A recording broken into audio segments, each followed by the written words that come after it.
이럴 때가 있어요. 5장 11절까지 말씀입니다. 4장 32절에서 5장 11절까지 말씀이 좀 길어서 4장 36절부터 5장 5절까지만 저희가 함께 죄송합니다. 함께 합독하도록 하겠습니다. 구브로에서 난 레위족 사람이 있으니 이름은 요셉이라 사도들이 일컬어 바나바라 번역하면 위로의 아들이라 하니 그가 밭이 있음에 팔아 그 값을 가지고 사도들의 발 앞에 두니라. 아나니아라 하는 사람이 그의 아내 삽비라와 더불어 소유를 팔아 그 값에서 얼마를 감춤해 그 아내도 알더라. 얼마만 가져다가 사도들의 발 앞에 두니 베드로가 이르되 아나니아야 어찌하여 사탄이 내 마음에 가득하여 내가 성령을 속이고 땅값 얼마를 감추었느냐. 땅이 그대로 있을 때에는 내 땅이 아니며 판 후에도 내 마음대로 할 수가 없더냐. 어찌 이 일을 내 마음에 두었느냐. 사람에게 거짓말한 것이 아니요 하나님께로다. 아나니아가 이 말을 듣고 엎드러져 혼이 떠나니 이 일을 듣는 사람이 다 크게 두려워하더라. 아멘. 소유권이 변한다 라는 제목의 하나님의 말씀입니다. 오늘 본문에는 이 발 앞에라는 단어가 반복되어 나타나고 있습니다. 이 35절에 말씀의 큰 은혜를 받은 사람들이 가난한 사람들에게 주라고 이 사도들의 발 앞에 자기 재산을 내어놓습니다. 하나님의 말씀을 들어보니 이건 내 재산이 아닙니다. 이건 하나님의 것이고 하나님이 눈여겨보시는 사람들을 위해 사용돼야 합니다. 32절 말씀 보십시오. 믿는 무리가 한 마음과 한 뜻이 되어 모든 물건을 서로 통용하고 자기 재물을 조금이라도 자기 것이라 하는 이가 하나도 없더라. 아멘. 이건 하나님 것입니다. 내 것이 아니에요. 하나님 뜻대로 사용되어야 합니다. 이 믿는 무리들이 한 마음과 한 뜻으로 주장했던 말입니다. 그래서 이 믿는 무리들이 이 사도들의 발 앞에 자기의 재산을 판값을 내어 놓은 것입니다. 둔 것입니다. 또 37절 말씀을 보십시오. 37절에도 이 발 앞에라는 단어가 나옵니다. 이 발 앞에 둔다는 것은 기꺼이 바친다, 기꺼이 맡긴다, 이런 의미입니다. 내 것은 내 것이 아닙니다. 하나님 뜻대로 쓰세요. 하나님 뜻대로 사용하세요. 기꺼이 바칩니다. 기꺼이 맡깁니다. 이런 뜻이 사도들의 발 앞에라는 단어입니다. 5장 2절에 이 발 앞에라는 단어는 부정적인 의미로 등장합니다. 사도들의 발 앞에 가짜 헌금이 드려집니다. 1절과 2절 말씀인데요. 제가 읽어 드리겠습니다. 아나니아라 하는 사람이 그의 아내 삽비라와 더불어 소유를 팔아 그 값에서 얼마를 감춤해 그 아내도 알더라. 얼마만 가져다가 사도들의 발 앞에 두니. 아멘. 여러분, 안 바쳐도 돼요. 아나니아와 삽비라는 안 바쳐도 됐습니다. 그런데 은혜 받은 척, 구원 받은 척, 남들이 다 하니까 나도 하는 척, 자기 이름 때문에 가짜 헌금을 드린 겁니다. 그들은 가난한 자 때문에, 그들의 배고픔 때문에가 아니라 자기 이름을 내려고 가짜 헌금을 드린 겁니다. 지난 시간 설교 제목이 옛 성전 대 새 성전이었습니다. 우리 호빈이가 지난 시간 설교 뭐야? 이렇게 물어보니까 전도사님 옛 성전이요. 이렇게 맞추더라고요. 제가 회개했습니다. 절대 모를 줄 알았는데. 크기만 크고 건물만 화려하고 사람만 많았지 성령이 없는 헤롯 성전은 죽은 성전, 옛 성전이다. 그러나 성령 충만한, 성령이 가득한, 성령이 다스리는 이 교회야말로 살아있는 새 성전이다. 그렇게 제가 말씀을 드렸습니다. 그래서 이 사도행전은 새 성전이 확장되어 가는 이야기다. 그렇게 말씀을 드렸습니다. 오늘 본문 4장, 5장에는 새 성전 안에 들어있지만 여전히 옛 성전에 속한 사람이 등장하는 것입니다. 그게 아나니아와 삽비라인 거죠. 내면의 변화가 없는 사람들이죠. 성령을 속이는 사람들인 거죠. 여전히 하나님이 아니라 돈이 그 인생의 주인이었던 것입니다. 새 성전 사람이 아니라 여전히 옛 성전에 속한 사람, 그들이 아나니아와 삽비라. 겉으로는 믿는 척해요. 근데 내면은 하나도 변하지 않은 그 사람이 아나니아와 삽비라였다는 것입니다. 구약에 여러분, 구약 성경에 제사장들은 죄를 가지고 성전에 못 들어갔어요. 죄를 피로 속죄한 후에 성전에 들어갔습니다. 왜? 성전에 죄인이 들어가면 바로 즉사하기 때문에 죄를 가지고 성전에 들어갈 수 없었습니다. 나답과 아비후는 자신의 죄를 가지고 성막에 들어가다가 즉사했습니다. 구약 시대 죄인이 성전에 죄인이 그대로 들어가면 즉사합니다. 여러분, 신약 시대는요, 새 성전은요, 아나니아와 삽비라는요, 가짜 헌금을 가지고 사도들의 발 앞에 죄를 가지고 새 성전에 들어갔더니 지금 즉사한 겁니다. 아나니아와 삽비라가 지금 새 성전 안에서 지금 죄를 짓는 거죠. 5장 9절 말씀 보십시오. 사람들의 발이 또 나옵니다. 죽은 아나니아를 장례 치르고 돌아오는 이 사람들의 발이 나옵니다. 성령을 속인 아나니아, 옛 성전을 대체한 새 성전인 교회에서 사람을 속이고 죄를 지은 성령을 속인 이 아나니아는 사람들의 발 밑에 지금 묻힌 겁니다.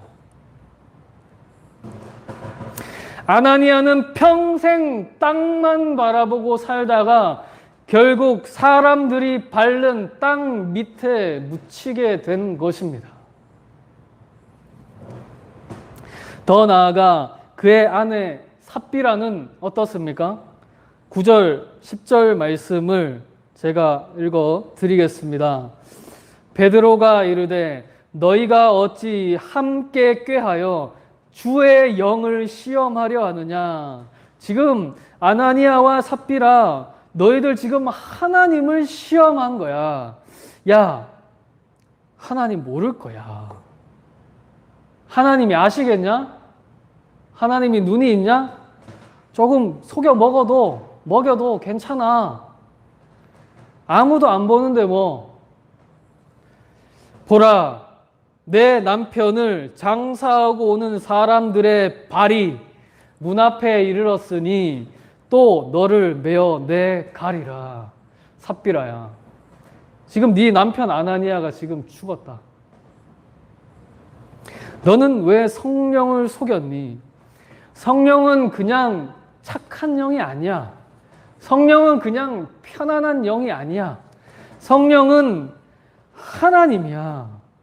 너희들은 지금 거룩한 전에서 하나님을 속인 거야.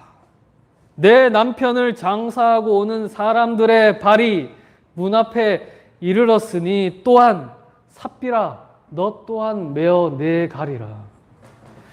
여러분, 삽비라는 꿈에도 몰랐죠. 성령님이 자신들의 죄를 아는 줄은 꿈에도 몰랐죠. 설마 헌금 좀 속여낸 것이 죄가 되겠어? 밥값에서 일부만 좀 드리고 다 드렸다고 말한다고 하나님이 알겠어? 여러분, 압니다. 모르지 않아요. 성령님은 무인격체가 아닙니다. 말도 하시고 대화도 하시고 시기도 하시고 분노도 하시고 심지어 심판도 하시는 하나님입니다. 여러분, 성령을 속이면 안 돼요. 우리의 일거수일투족을 다 알고 계세요. 우리의 수준에 따라서 성령님은 각자의 상황에 맞게 말씀하고 계시는 겁니다. 저는 어릴 때 이렇게, 고등학교 때 이렇게 기도했습니다. 주님, 하고 싶은 일이 없어요. 하고 싶은 일을 생기게 해주세요. 저는 뭘 하면 좋을까요? 꿈을 주세요. 그렇게 저는 고등학생 때 기도를 했습니다. 근데 하나님은 저에게 너 꿈 이거야. 너 이거 해. 이런 기도 응답이 아니라 지금 내가 당장 끊어야 할 그 죄, 지금 내가 당장 고쳐야 할 그 죄, 내가 지금 열심히 해야 할 그 사명, 그 작은 일에 몰두하게 하셨습니다. 교회 다니는 사람들이 오해하면 안 돼요. 실수하면 안 돼요. 우리 하나님은 죄인을 용서하시지만 죄인을 그대로 쓰지는 않아요. 훈련시키십니다. 바꾸신다고요. 가짜 신들, 이방신들, 바알과 아세라들, 이런 가짜 이방신들은 자기 믿는 신자들에게 도덕적 요구를 안 해요. 율법 얘기 안 해요. 착하게 살아라, 정직하게 살아라, 성실하게 살아라, 도덕적 요구 안 해요. 돈만 잘 내면 됩니다. 돈만 꼬박꼬박 잘 갖다 바치고 그 신들이 좋아하는 제사만 자주 바쳐 드리기만 하면, 비위만 잘 맞추면 돼요. 그러면 복 받아요. 근데 성경의 하나님, 기독교의 신은 이 바알과 아세라와 다른 것입니다. 도덕적 요구를 해요. 율법이 있죠. 여러분의 급진적인 삶의 변화 없이는 사명을 주지 않는 거예요. 쓰지 않는 거예요. 아니, 쓸 수가 없어요. 도덕적 요구를 해요. 너 아직도 그러고 사니? 끊임없이 죄를 깨닫게 하십니다. 죄책감이 들게 하시는 거예요. 성령이 내 안에 계시니까 느끼는 것, 그게 죄책감입니다. 요한일서 1장 8절 말씀 제가 읽어 드릴게요. 만일 우리가 죄가 없다고 말하면 스스로 속이고 또 진리가 우리 속에 있지 아니할 것이요. 무슨 말인가? 진리가 있기 때문에 죄가 보인다는 것입니다. 진리가, 성령이 있기 때문에 죄가 보이고 죄책감이 든다는 이야기예요. CCTV가 없으면 교통신호 그냥 위반합니다. 그냥 지나가요. 누구도 안 보는데 뭐 죄책감 안 들어요. 근데 CCTV가 있으면 의식이 됩니다. 진리가 오니까, 기준이 오니까 신호위반 못해요. 왜? 죄라는 것을 알기 때문에 그런 것입니다. 항상 이 CCTV를 의식하는 사람, 항상 이 하나님을 의식하는 사람, 그런 사람은 쉬지 않고 이 죄책감에 시달리게 됩니다. 예수 믿는다고 무조건 평안한 건 아니에요. 그리고 그 죄책감이 우리의 영혼을 짓누릅니다. 그냥 거부하고 싶어요. 그리고 그 죄책감을 받아들일 때 우리의 영혼이 성장하게 되는 것입니다. 여러분, 두 가지 선택이 있어요. 첫째, 죄책감을 애써 잊어버리는 것입니다.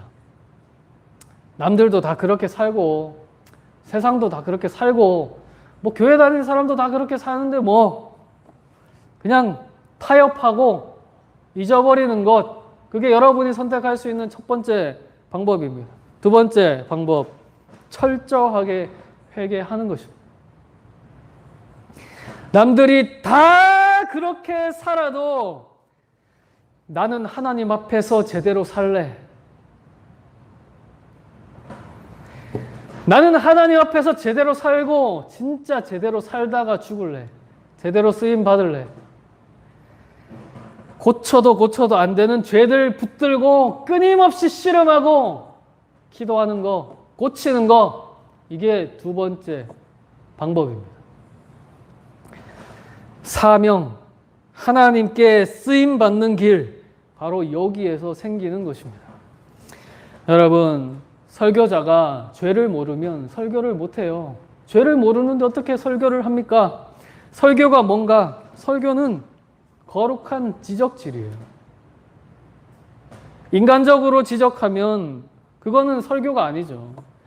근데 말씀의 근거에서 성령으로 한 그 지적질, 그게 바로 거룩한 지적질 설교입니다. 근데 듣기 싫어야죠. 이런 지적질 듣기 싫어야죠. 듣기 싫어야 정상이죠. 지적질이니까. 근데 거듭난 사람, 구원받은 사람, 부름받은 사람은 이 성령께서 하는 지적질이 충격적이고 두렵고 부담스럽고 떨리면서도 동시에 달콤합니다. 누가 돈 내고 지적받으러 교회에 옵니까?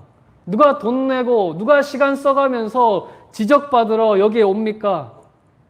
부름받은 사람만 오는 거예요. 교회만 그럴 수 있는 거예요. 여러분, 죄를 먼저 회개하십시오. 사명을 주기 전에 먼저 도덕적 요구를 하시는 하나님을 의식하세요. 다 회개하세요. 여러분이, 하나님이 여러분의 가장 큰 기쁨입니까? 그러면 여러분, 하나님이 사명 주실 겁니다. 저희 집에는 텔레비전 선 뽑혀 있습니다. 제가 뽑았어요. 왜냐, TV 보면서 이 정신없이 살 바에는 그냥 뽑자. 그래서 TV 못 봅니다. 뭐 컴퓨터도 있으니까, 요즘에는 핸드폰도 있으니까 안 볼 수는 없죠. 미디어에 노출 안 될 수는 없죠. 근데 편안하게 틀 수 있는 거, 이거 우리한테 독이다.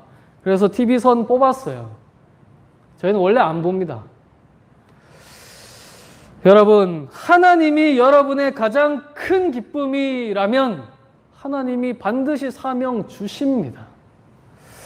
제가 이제 목사 후보생입니다. 아직 목사는 아니고 후보생, 곧 이제 2년 뒤면 목사가 될 미래형이죠. 그런 사람입니다. 죄를 모르는 목사, 죄를 깨닫지 못하는, 죄를 회개하지 않은 사역자.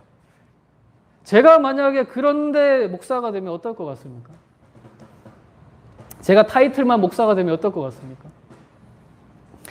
죽어가는 영혼, 여전히 죄 짓고 죄의 구렁텅이에 빠져 있는 그 영혼, 그런 사람을 철저하게 지적해서 회개시켜서 천국 백성 만드는 게 그 목사의 사명 아닙니까? 죄를 모르면 가능할까요? 아나니아와 삽비라는 사도들의 발 앞에 가짜 헌금 들이다가 사람들의 발 밑에 묻혔습니다. 아내 삽비라는 베드로의 발 앞에 엎드려졌습니다. 10절 말씀입니다.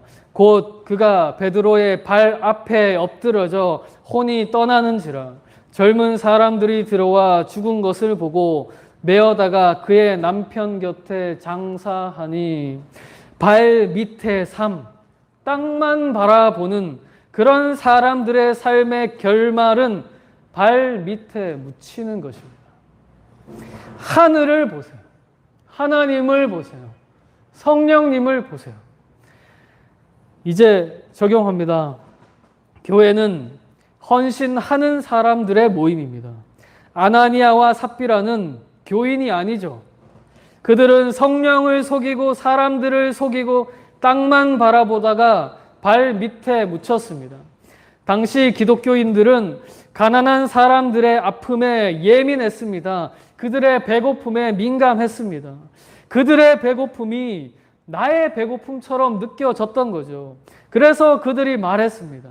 내 재물은 내 것이 아닙니다. 하나님의 것이니 하나님 뜻대로 쓰세요. 사도들의 발 앞에 가져다 준 것입니다. 여러분 어떻습니까? 친구들의 아픔에 예민하십니까?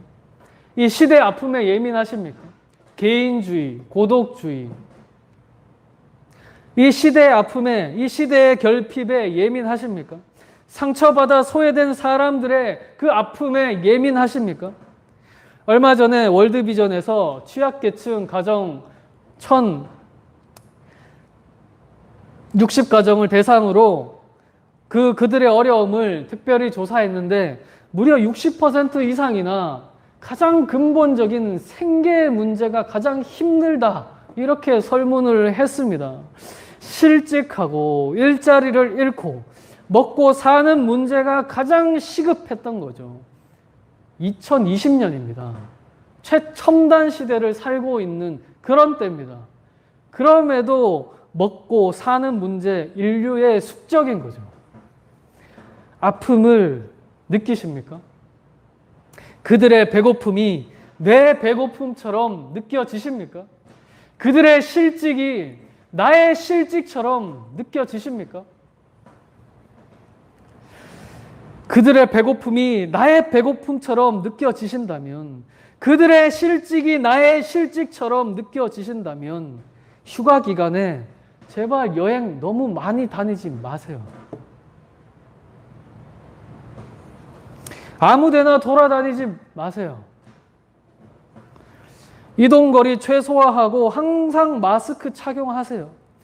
그들이 실직으로 고통당하고 그들의 가족이 배고픔으로 신음하는 그 소리가 여러분의 귀에 쟁쟁하다면 힘들지만 여러분 PC방도 좀 가지 말고 카페도 좀 줄이세요. 그게 기독교인입니다. 여러분 인생은 여러분의 것이 아닙니다. 하나님의 것, 가난한 자의 것입니다. 내가 하는 행동이 하나님을 위한 것인가? 내가 하는 행동이 이웃을 위한 것인가? 질문하셔야 돼요. 또 여러분 교회를 위해 기도하셔야 됩니다. 오늘 한국교회는 지금 미신 프레임이 씌워져 있어요. 기도만 하고 부르짖고 소리치는 미신 집단 취급을 받고 있습니다. 미신 프레임이 씌워져 있어요. 성경은 초자연적인 면과 자연적인 면이 결합되어 있습니다. 첫째, 성경은 초자연적입니다. 기도해야 돼요. 울어야 돼요. 소리치고 부르짖어야 됩니다. 하나님께 매달리는 울부짖는 그런 초자연적인 행동이 여러분의 신앙생활에 있어야 되는 거예요.